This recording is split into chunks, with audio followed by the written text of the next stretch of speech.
she's like, say that sentence again. So I'm this is part of my turn podcast. Dunk is giving us some primo content right now.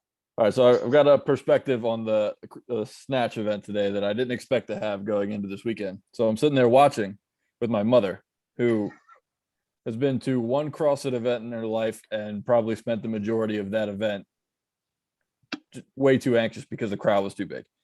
So she's sitting there watching the snatch event, and I'm just sitting there watching. She's like, my gosh, this is so exciting. All this, that. My palms are sweaty. Like, I don't even know any of these people, and I can't wait to watch the next lift. And I'm just sitting there like, and she keeps saying, she's like, man, each lift, it just looks like it hurts so bad. I'm just like, side note, Olympics, take fucking notes. Yeah. Like, yeah. Have you ever watched a weightlifting meet? Oh, it's terrible. It's unwatchable. This is such a cooler way to do it. Oh yeah, I agree. But that being said, like, newbies watching this stuff, like, I was cringing half the time, because if you weren't hitting your lift, you're falling. The bar looks like it's about to fall on top of you. And for me, it's like, oh, that's just, they know how to get out from underneath the bar. But like, for somebody who is just like completely unassuming, they're just like, my God, this person looked like they could have gone to the hospital because they fell on their back so hard. Well, one did. Yeah, exactly. I'm just like, I was like, man, this is awesome. It was super exciting. And then again, it was just like, it's just like another event from the CrossFit Games. There's going to be so many like memes and pictures from it. Like, so well, I don't know. That video, I didn't watch it. That video of Annie Thorisdottir hitting that 200-pound snatch. Oh, that's gonna be like the Jordan crossover on Byron Russell in the finals. Like, that video, like, that's gonna be in every CrossFit montage from now until the end of history. Like, that's like makes it even better that it was her. Like, it could have been like anybody else, but because it was her, it's like, it's perfect. Yeah, if that's Gabriella Magawa, it's like, that was cool. But the fact that it was Annie Thorisdottir, the elder stateswoman of CrossFit, 2-time champion, fresh off having a baby, she's like, what? Like, the most. One, I think that might be. I mean, that's definitely in my top 10 most like iconic moments in games history. That was just unbelievable. Unbelievable, man. Dude, I'm not like. It takes a lot. That shit made my hair stand on end. That was so incredible. That was awesome. that was so fucking cool. And then on top of all of it, Tia fails the next bar. Oh, I know, man. I'm freaking. I'm like, Annie might win this event. Dude, I don't know what it is. I never think that Tia's going to fail anything. Right. It was like watching Fraser for the last 5 years. I just never think she's going to do bad at a single thing. But like, when that happened, it was like, holy hell. Like, this actually might happen. That was the moment of all moments. It would be cool when whoever wins the men and gets their first title. It would be cool for, when Tia gets hers, and there's all kinds of really great moments. But, oh man, that moment just gave me chills, man. That was made the hair on my arm stand up. That was so fucking cool. I will say the one rep max events, while they're maybe a little overplayed at this point, they do produce some of the best like actual moments of the games each time it happens. That's the best way to do it, though. Like, the way they did it, in my opinion, I think that's the best. If you're going to do a 1 rep max, I like what they did with team too. Yeah. I like that 3 rep max back squat for team. I thought that was awesome too. I'm not a huge fan of doing it on turf, but but the cool thing about them doing it that way, this ascending like showdown style, is there's no pounds left on the floor. Like, we are going to get a 1 rep max out of you. Right. Yeah, it's true. Like, you're not picking your own weight. It's like, we're going up until you physically cannot lift this anymore. Right. I thought it was, so we were watching the men's side, and that first 260 bar, I saw Guy Malheiros lift it. I just go to Britt. I'm like, yeah, he's gonna win. I don't give a shit what anyone else can do. I don't give a shit what anyone's listed max is. That dude is winning. That dude is incredible. His lifts are insane. Did you hear about his one rep max clean? It's 400, right? His 1 rep max clean is over 400 pounds. Yeah, I mean, we've seen that before. Alex Smith could do 400. I'm 99% sure Matt Fraser could do 400 if he needed to. Yeah, but Um, that dude is impressive. His lifts.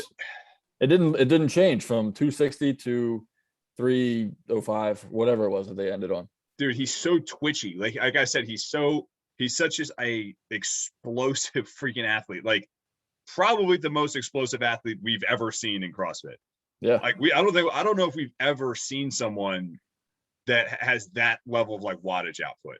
man. Now, I think that's going to affect his ceiling because I don't know if he's ever going to beat certain athletes in specific events just because just the way that dude is put together right. and the things that his parents gave him, you know.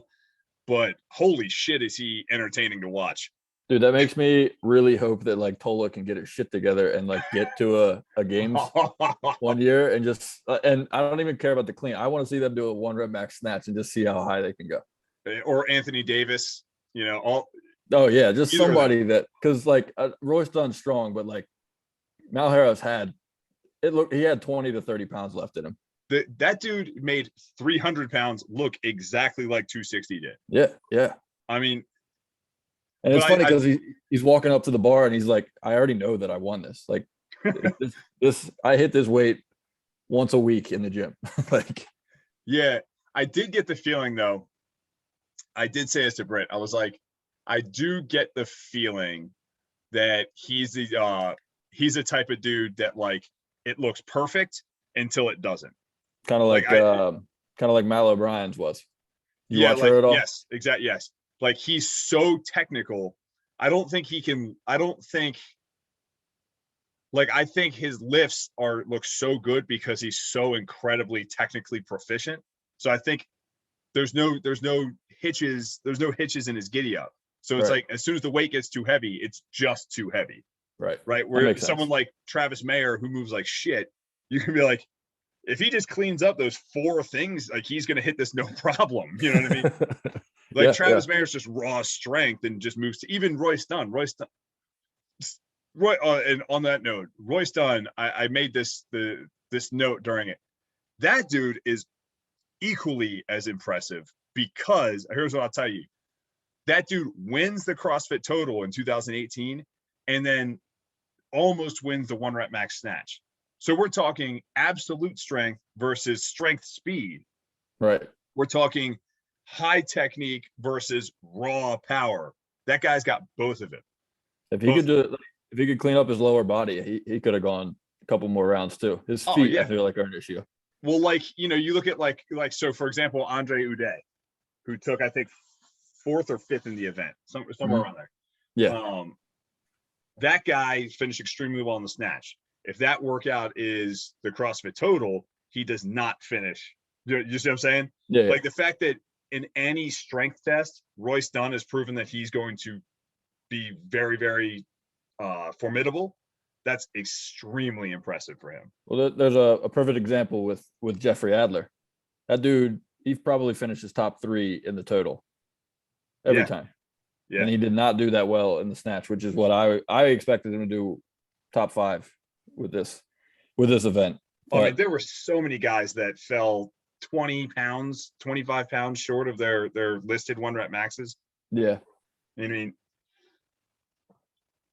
Jason Hopper is a 300-pound snatcher.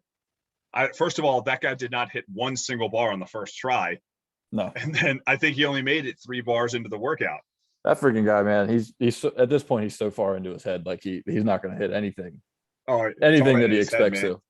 So yeah, talk about it in your head, man. Like, I mean, he walked off that floor, you know, he misses the bar, then he wins the tiebreaker. He walks off the floor, head hanging low, shoulders slumped over, just feeling sorry for himself.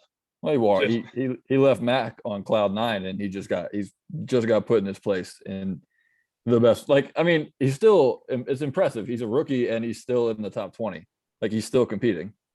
So let's not like just say that he completely bombed the weekend. But no, I would not what he expected of himself. I would not qualify his performance as bombing. I think it was just below what his perceived expectations were, and the CrossFit community's perceived expectations were, just because the way he performed at Mac. I think what we just found with Jason Hopper is he's just really good at CrossFit-y stuff. Yeah. At this point, he's just in his own head. He is the his male confidence is version. shot. He's the male version of Danielle Brandon. Yeah. Maybe not as skilled, but yeah, but he's like just real good at the CrossFit-y stuff. And the longer it is, like, and I before that toe to bar run event, I was like, well, the Hopper's going to do well on this. Yeah. Because he's good at the types of workouts you would see put into your affiliate. And the longer, the better. Yeah. Like, that's what he's going to do well with. I see that. So, and then, he's a bigger guy, so he has that advantage in those types of workouts. But can we talk about Brooke Wells? Yeah, that is very, very unfortunate. Oh, I didn't even see the lift. Like, I was kind of like, my head turned for a minute and then was talking, looked back, and I just see her laying on the ground holding her elbow. And like, you saw something was wrong, and I didn't even want to like rewind it. My family's like, are they going to show a replay? I'm like, hell no, they're not showing a replay. Oh, they got her off that floor as fast as humanly possible. Yeah. Like, so I was dialed in on that, and I watched her go down, and remember, like, when Alex Smith when he broke his leg. Yeah. It was like everyone there immediately like, holy shit. Or what was the recent one? There was a bad one here recently. Alex Smith was recent. Dak Prescott had a bad ankle. Dak Prescott is probably a better example, because you could see on TV when Dak Prescott broke. Yeah. And Brooke Wells, I'm watching, and as soon as it happened, I was like, oh shit. Immediately knew it was bad. And that look on her face that's not, I scared myself and it hurts some. Like, this is serious. And did she just catch it weird, or like what happened? I think it heaved it. I think she caught, like, it just heaved on locked elbows on her. Gotcha. And my wife loves gruesome injuries, so she pauses it, rewinds it, wants to watch it again. I'm like, thrown her out of the house. Yeah, like, you have to. It was gruesome, dude. Ugh. It honestly, it looked like she hyperextended it, and then when it hyperextended, it also twisted. So I think I think she dislocated her elbow. Sounds like she caught it like a little bit forward, like kind of shoved her head through to try and get under it, and like it just went all bad from there. Oh my God. And I was like, we're watching, we're like, how do you snatch after that? Like, the air was taken out of the room, and you got to go lift that bar. Dude, I was looking at some of the athletes, and like, it looked like Danielle Brandon it looked like she did not want to lift the barbell, because I think she was the next athlete. She looked like she wanted nothing to do with that barbell. Yeah, I think it was. Maybe she wasn't. Gala was after her, and that maybe she wasn't. But like, she was the person that I saw, and it was just like, she just wants this to be over and to get off the floor.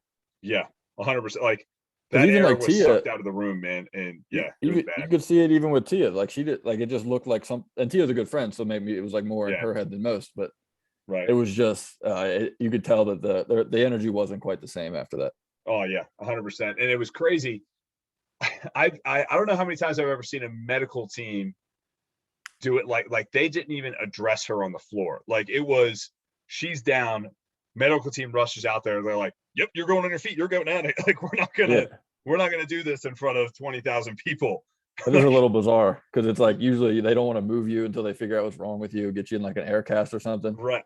I've never seen that like in a sport before. Like, they're like, nope, you can cry in the locker room, we're not doing this out here. You imagine if it was like Panchex's knee that just went bad, and they're just like, yeah, we're going to pick you up and just get you off this floor. Yeah, no shit, it's going to look terrible, and you're going to feel miserable while we do it, but you're getting off this floor. Yeah. I don't know if CrossFit's equipped to handle injuries like that yet, because they haven't really had any. Yeah, that's besides Kevin Ogar, probably the worst at least I can remember in recent memory. That's the worst I've seen. But Kevin Ogar was seen one worse than that. That wasn't even at like, was that at like a regional event or something? That wasn't even at the games. Yeah. Kevin, I want to be very clear on this one. Kevin Ogar was not hurt at a CrossFit event. Yeah, I was gonna say, I didn't think that this was anything affiliated with. No, that was just like a local fitness competition. I actually want to say it wasn't even at like an actual CrossFit fit. Like, I think it was just like a fitness competition. Like, I don't think it was. Yeah. But I could be wrong on that. But I remember, like, yeah. Yeah, just that was disturbing, man. My heart goes out for that poor girl, man. I was like, It that could sucks. be a career ender. Yeah, it sucks, man. And she was like kind of surging back into the conversation because she kind of had a Cole Sager-esque start to the weekend where she was really far behind and was just kind of making her way back up to the top. Yeah. I'm just looking at this. I think we've pretty much touched on everything that I want to touch on that workout. I guess we're starting from the back and working our way to the front. I was just like, I got to get you talking about your mom on the air. That was the most entertaining part about that entire event, was just like how into it she got. I was like, this is awesome. I can't say enough about Annie Thor's daughter, man. Oh, yeah. Oh yeah. This is while we're talking about this event, let's talk about Amanda Barnhart. And after yesterday's clean event and this snatch event, like, what a head case, man.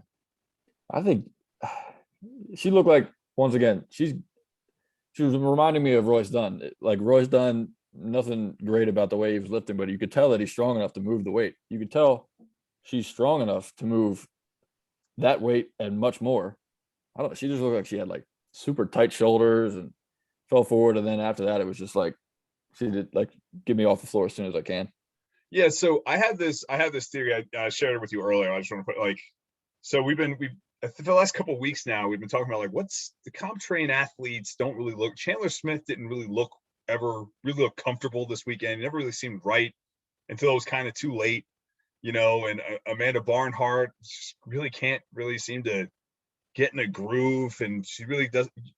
You're like, oh, this is gonna be a great event for Barnhart, and then she always ends up in the middle of the pack, or not as high as you would think. And same thing with Cole Sager. Cole Sager looks amazing at West Coast, and he barely squeaks the cut line today. Yeah. And my kids, my theory, and this is pure speculation. I totally understand that, but it's just people that talk about sports want to speculate on things. That's what we do. And I'm just theorizing. I feel like Ben Bergeron and his coaching style, they put such an emphasis on just the personal development, the character development, and the value expression. And like, we're going to develop you as a person and as an athlete, because Bergeron believes that gives you a competitive advantage in the sport of fitness. And I just feel like it's just taken the fight out of the dog. I agree, man. I think to compete at at the highest level of athletics, you need to have some hardwired, ingrained levels of fuck you just in your DNA. And you got to be willing to like go past the red line. Like if you're able to win an event, but you got to go past the red line to do it, man, you got to go for it. I don't think any of them will ever do that. Right. If you want to win, to be a champion, like, or even it could be the highest level, compete at any level, really, honestly. It's just a matter of what your skill level is, right? To compete at any level, if you want to win, there needs to be a level of like reckless abandon that you have, or just like, I see this guy across from me and fuck him. I want to beat that guy. I want that person to lose. I'm not at like, and I think you saw that example, right, with that whole story Fraser tells, where he basically told Ben Bergeron, if you're more into cheerleaders and participation trophies, go coach somebody else, because I don't want anything to do with that. Yeah, Matt Fraser's probably like the worst athlete Bergeron could try and coach at this point. Right. Because he's all about contriving different ways that people don't like him, or people didn't believe in him, and he's going to invent storylines about how to fucking hate the guys across from him. And it's like he watches the Michael Jordan doc every day of his life. Like Fraser's like the incarnated version of and I took that personally meme. Yeah, he is.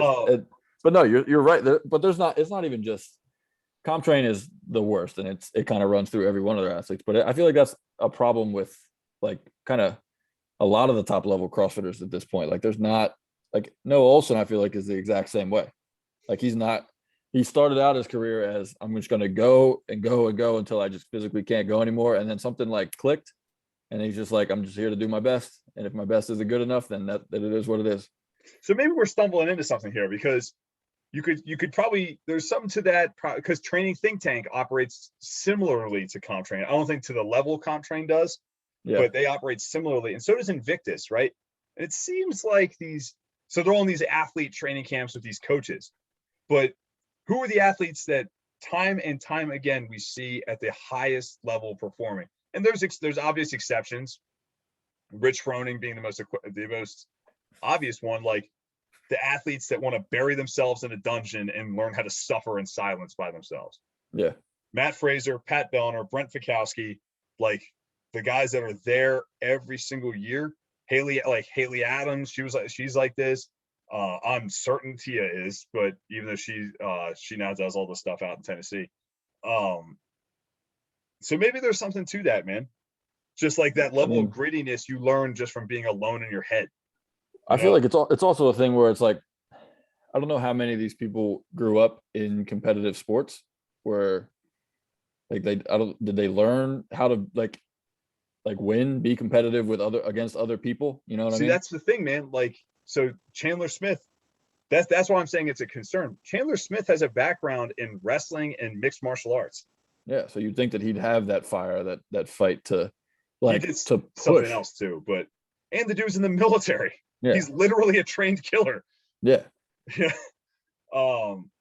Yeah. So that was just kind of something I was thinking about. Like, show me something. Show me you deserve to be here. Show me that you fucking want it. That's why I think that's one of the reasons why people kind of they're on the Jason Hopper train. Like they kind of liked him before. I'm not saying anybody doesn't like him now, but like they were on his bandwagon a little bit because he's got that fight, that fire that he's like, I'm going to win and I'm going to do whatever I can to win, even if he just doesn't have it yet. You know what I mean? Oh, dude. Well, in American culture, we fetishize that. Yeah. That the Kobe Bryants, the Michael Jordans, the Mamba mentality, like we fetishize that. And that's why every time you get into that argument of the Jordan versus LeBron, like the older people are always on the MJ side. And now this crazy narrative of Kobe Bryant's kind of a runaway train at this point. The Kobe Bryant narrative is going insane as far as how people evaluate his career, because we fetishize that mentality so much. Like Larry Bird is another one. Everyone loves Larry Bird because he was the epitome of fuck you. I'm just gonna scrap and fight no matter what. Yeah. Yeah. I mean, I like seeing that in some of these guys. We don't have enough of that, especially after Frazier left. We don't have enough guys that are like, I don't care if I am friends with you or not. Like, I'm here to win. And that's it. We can talk afterwards, or we don't need to talk afterwards. And that's fine by me. I don't know. I've got mixed emotions on that. But that's better. That is a more entertaining. So maybe it's not great for CrossFit as a whole, but for the sport of CrossFit, that is a more entertaining product to watch when you've got guys like that. I guess so. I don't know. There's two different ways I can look at that. But we do have that. We do have Colton Mertens. That is Colton Mertens. What do you mean? I don't think Colton Mertens said one word the entire weekend. He was asked, so Colton, did you make any friends at the CrossFit Games yesterday? And he goes, I hope not. Oh man. I think he's becoming your favorite athlete. I hate him so much. But yeah, like shit like that. I'm like, I love hating this guy. Oh man. Hey, at least he's real. We got a bunch of fake guys in this sport too. Yeah, I mean that's true. At least he's real about it. I will definitely give him that. We don't need any more fucking fake people. And like somebody like, oh, did Pat Bellner talk to you? He's like, yeah, I guess that guy talked to me. Like Pat Bellner was talking about, like he went and like tracked down Colton Mertens and like, no, like I am Pat Bellner. You are talking to me. I am friends with everybody. I'm not going to let myself not be friends with you. Oh shit. Anyway, event one. What was event one? The 30 toes to bar, mile and a half run, 30 toes to bar, mile and a half run, 30 toes to bar. Dude, I thought this was a stupid workout until I listened to Chris Hinshaw explain the workout. Chris Hinshaw has a way about him, doesn't he? Dude, I was like, man, they really should have done like 30 toes to bar, 30 chest to bar, 30 muscle ups. Like that would like a good way to like kind of break the thing up or something similar to that. And then he's explaining how toes to bar really wreck your running form and everything. And I'm like, man, there's a lot more that goes into programming these events than I know. Yeah. I thought it was a fine event. I thought it was good. You have to test long distance running at some point. It has to be built in. No, I know. I get that. And though I liked how Chris Hinshaw explained, like, yeah, Castro wrote it in a way that you're not going to pace the toes to bar, so it's just going to destroy your running. Yeah. And in that regard, like, because I was surprised how many people went unbroken on those toes to bar, or close to unbroken. And when you look at it like that, you're like, oh wow, this is actually a really solidly programmed event. I wish they would have I wish someone would explain each workout and like what kind of goes through the head of the programmer. Like just have somebody like stand there and talk to the announcers, because we don't need to listen to the announcers talk the same stuff every event. Like get somebody who knows what they're programming and like explain why it's being programmed that way. Just because, I mean, that was an interesting conversation. It would also be great for the less informed viewers for sure as well. Like, this is why we're doing this. This was the intent of the workout. This was the stimulus. Because like I heard Castro today, so we were bitching about the weight of the Husafel yesterday, right? Castro goes, yeah, I know it was super light. I wanted it to be super light. So, I mean, did he explain why he wanted it to be super light? Because it checks out. I don't necessarily know if I like it that way, but his logic checks out. He goes, I didn't want this to be a grinder workout. I wanted this to be go fast, go really hard, and like move the entire time without hesitating. So he's like, I wanted that bag to be light, relatively light, pretty doable, because I wanted the rope climbs to go fast. I wanted the ski to go fast. I wanted the bag to go fast. I wanted the whole workout to be going fast. I can understand that then. I understand it. I still probably would have preferred the bag to be heavier, but that again was so enlightening to know like what was his thought process on the workout. Just another little quick tidbit on that. Like, well, why do you program a workout that is supposed to be a full bore sprint and throw like just say it's a sandbag? Don't like call out one of the most like legendary strongman pieces of equipment that there is and be like, yeah, I know, I just really wanted this to go fast. Yeah, you know what I mean? He was calling it the cheddar chunk, so that's kind of on Rogue. Okay. Eliminated after this event, despite a harrowing effort by Sam Briggs. She just misses the cut line. In terms of placing, she was quite a few points out from qualifying. But we have Sam Briggs, Alessandra Pacelli, Mackenzie Riley, Laura Clifton, Sydney Michaelishin, Turner, Prevost, Griffith, Lepanin, and Reagan Huckabee do not make the cut after that event. It sucks that Briggs didn't make it, because I think if she finished first, like where she was the majority of the event, I think she probably does make the cut. I don't think she would have. What was the point difference? I keep getting the guys 40 in points or something like that. Because I checked on it. I don't think she would have made it either way. And honestly, it's probably for the best, because the next two events would not have been good ones for at least the final. Like, I don't know if she moves that first bar in the snatch. So she probably doesn't. So I think she's probably fine. On the topic of Sam Briggs, I keep meaning. So my new my new goal for the podcast, I'm going to stop citing where I hear things from. I'm just going to start saying I heard it, because I'm going to stop pointing other people in the direction of other podcasts. But I will cite this one. So Brian Friend brought this up today, and I think it's an insanely valid idea. I think it's a great idea. He goes, when Sam Briggs hangs it up, they just need to name the Spirit of the Games after her. It needs to just become the Sam Briggs Spirit of the Games Award. I'm like, I am so completely on board with that 100%. Yeah, I like that idea.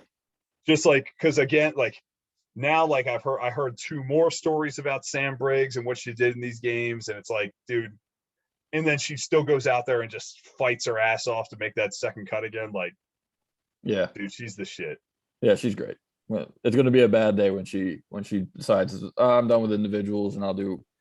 She's probably going to be competing until she's 60 if she can still run, because that'd be cool. Her running looked a little painful today, even though it always does. Yeah, I think her knees are probably giving out on her. My dad was like, God, that it looks painful to watch that lady run. I was like, she's one of the best to do it though. So.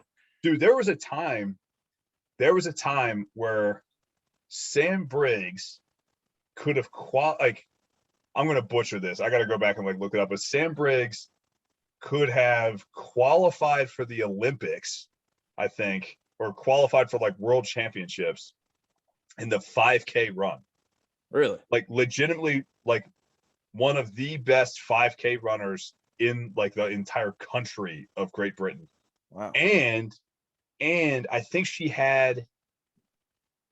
was like the third best rower, or like 2K or 5K rower, like on the planet. Yeah, like Wow. it was some row benchmark. It's like either the 2K or the 5K. She was like the third best woman like alive at one point.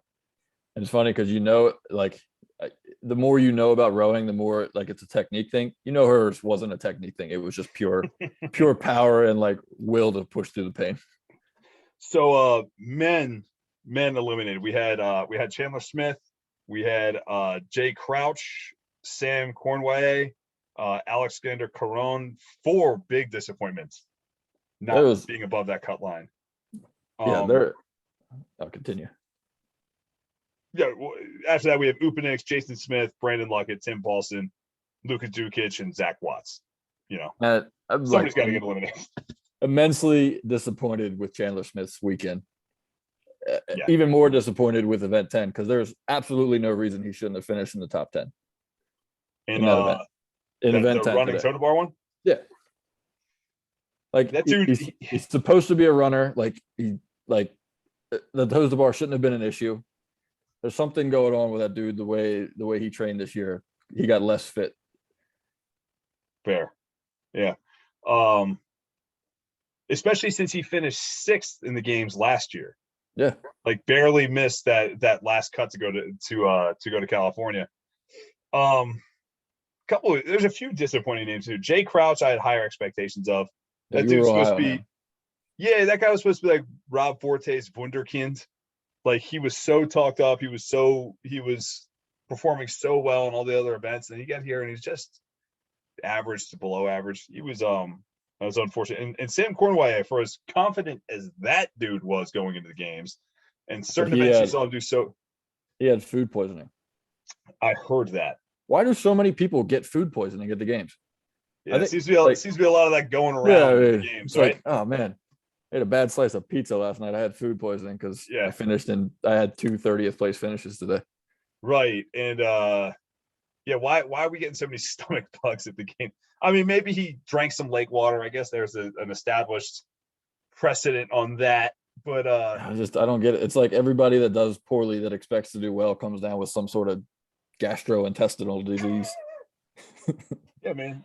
And here's the thing, man. Would a case of the poops really affect you that much besides that clean ladder? Yeah, I don't know, man. I think that guy just talked himself up so much, and I was high on him too.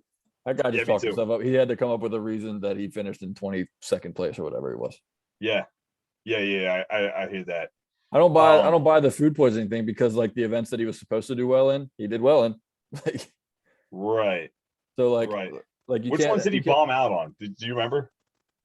No, but I can look it up real quick. I got it up. I can look it up right now. I picked him to go top 10. Like I had high hopes for that guy. Yeah, so if he got food poisoning, it must have happened on day 2 because he had a 28th, a 35th, and a 22nd. And a 33rd. And a 33rd. Yeah. Like I don't fault him too much for the event 5. No, I don't. Event 6 and 7 is the ones that I've got issues with. So I don't know what happened on event 5. He just had a rough day. And then last and probably least, we had the 11-minute AMRAP, 1 pegboard, 7 dumbbell overhead squats, and 15 heavy double unders. I wasn't a fan. I'm not a fan of AMRAPs in competition. I'm not a fan of AMRAPs in this type of competition. I don't think that they could certainly do worse than that one for sure. Mm-hmm. Of the few AMRAPs we've seen in the CrossFit Games, that was probably the best one, because the ones coming to mind are Mary, which that was mind-numbing. That was only entertaining because we saw somebody could actually beat Fraser at something, and he had to sell out to do it. And then Fraser ripped the shit out of his hands. Yeah, and that one they did in 2010 Yeah, well, Remember that they mentioned that today. I don't remember what it was exactly. it was a pistol squat, double under, deadlift. And Oh yeah, they had to run across the tennis stadium I back do and remember forth. that. It was people were running in lifters because they couldn't Yeah. do pistols. Yeah. So those are the ones I can remember off the top of my head. Probably the strongest AMRAP we've seen at the games. They It just was need to fun. leave it be. Yeah. You know what? Here's the thing with that. I think here's what I want. I as a person that programs for a gym, I get what Castro's trying to do there. Here's my guess. Castro wanted to bump up the volume of pegboards, and he wanted to reward the people that were good at pegboards. Yeah. But he basically wanted to give them a clock to save them. So instead of making the workout, you know, what like say 4, 3, 2, 1 pegboards when Emma Carey can't do pegboards, let's just make it an AMRAP. Yeah, I get that. But why couldn't we just do 10 rounds for time? Yeah, I guess that's true. And then have them move the dumbbells or the double unders up and just make it more appealing. Because I remember I watched the briefing video for whatever reason. I don't ever watch the briefing videos, but they're like, yeah, we're gonna have a judge move your pad up so we like it's appealing for the crowd. I'm like, we didn't even see that on the video. I think so. Chase Ingram mentioned on the broadcast, and it made sense. He was like, Castro had a volunteer move the chest piece for them because it's gonna speed up their cycle time. And I think the goal, and it was like kind of like, we're gonna mess with you as far as your pacing goes on that pegboard. So like you don't get that built-in rest, and like now you have to kind of figure out what your pacing is going to be on the pegboard. Yeah, I get the workout. It was just like, I would probably say it was probably the weakest one, but it wasn't probably the weakest one of the games besides events the second clean ladder. Yeah, but I think that event right there might have cost Haley Adams a podium spot. Did you watch the event? Yeah, her falling off at the very bottom, that might have cost her, because then she started failing pegboards at the very end there. Yeah. But here's the thing, man. It's like, you know, because my wife said, oh, this clean event is gonna, or maybe you said it, like, is gonna cost Haley Adams a podium spot. And it's like, oh, the snatch event's gonna cost Haley Adams a podium spot. I'm not blaming it on anybody but she literally falls off at the very bottom, like with one peg left to go down. That's not a problem that she couldn't do the pegboard. That was just it was just an error. You know what I mean? Like she finished in like 11th place on that workout. She probably should have finished in the top 4. Yeah. We these games this year, all things said and done, though, I think we still have one more day of programming left. I think this has been one of the strongest programmed CrossFit games we've seen for a while. I agree. I think it's been the only black eye in What's event that? 7 is the only black eye so far is event 7. Yeah, events. But to me, that's event a pretty bad one. A bad one. Yeah, like yes, it's a very well programmed CrossFit games, but even the programmed games prior to, like, their bad ones aren't as bad as event 7. Right. Their bad events aren't as bad as event 7, in my opinion. And not even because that was a bad workout. It just didn't need to happen. Yeah, exactly. So, they're like a starting offense that's like loaded, but their offensive tackles are just really bad and just holds the whole team back. Right. Yeah. So yeah, that's like, so I'm curious about tomorrow. So the thought crossed my mind, and I've been like fucking Nostradamus for these games. I predicted a lot of shit correctly. The thought crossed my mind. We haven't seen pull-ups yet at all. We haven't seen handstand push-ups yet. And we haven't seen pistol squats yet. And there's not been a rower. There's not been a rower. So I'm just saying, I'm like, is Castro setting us up for Atalanta 2.0? No, there's no way. I really hope not. There's no way. 20 athletes, 5 athletes is the maximum amount of people you can put through that workout. You can't do that workout unless it's the final workout. because you're going to have just a bunch of hands that look like Haley Adams last year or Brooke Wells' last year. Like that, you can't put those guys through that. I mean, he did it. He did it once. He did it. But like last year was a very weird year, and he needs to leave that one in 2020.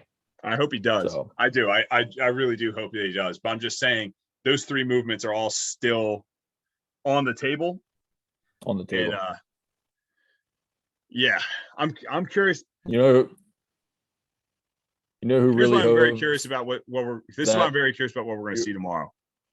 Go ahead. You broke up on me a little bit. Say what you're going to say.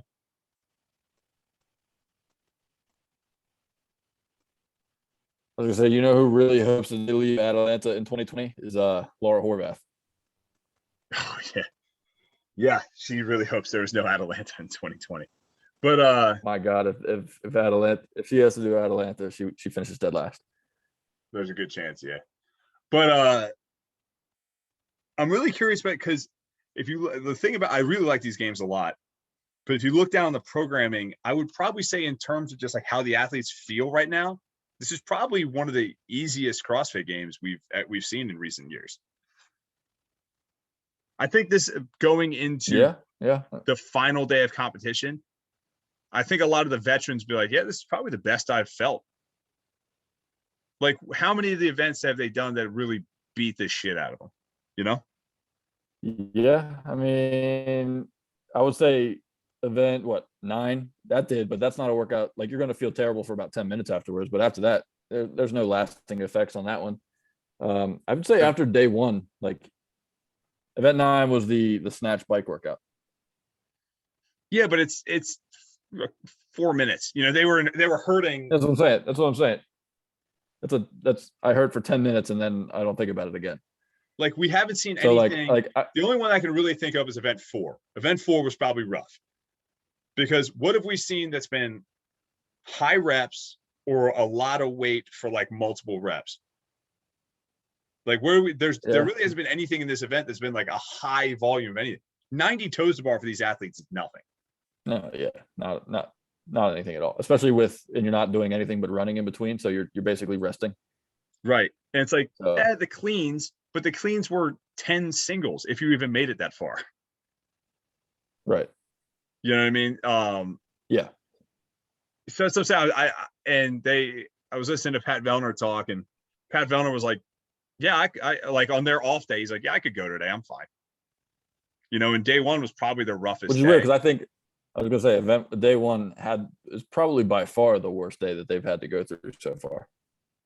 Day one or day 2, but so I'm curious, and I feel like that's not going to be lost on Dave. He's going to throw some fireballs at him. They only have 3 events tomorrow. Do you think they're only going to actually have 3 events, or is it going to be 1 event and then 2 events where there's 2 different parts? I can't imagine. You see, you had 4 events on the first 2 days, and then I'd have to double check the schedule and see how that's going to go. But yeah. So, any predictions for tomorrow? Tia Toomey wins.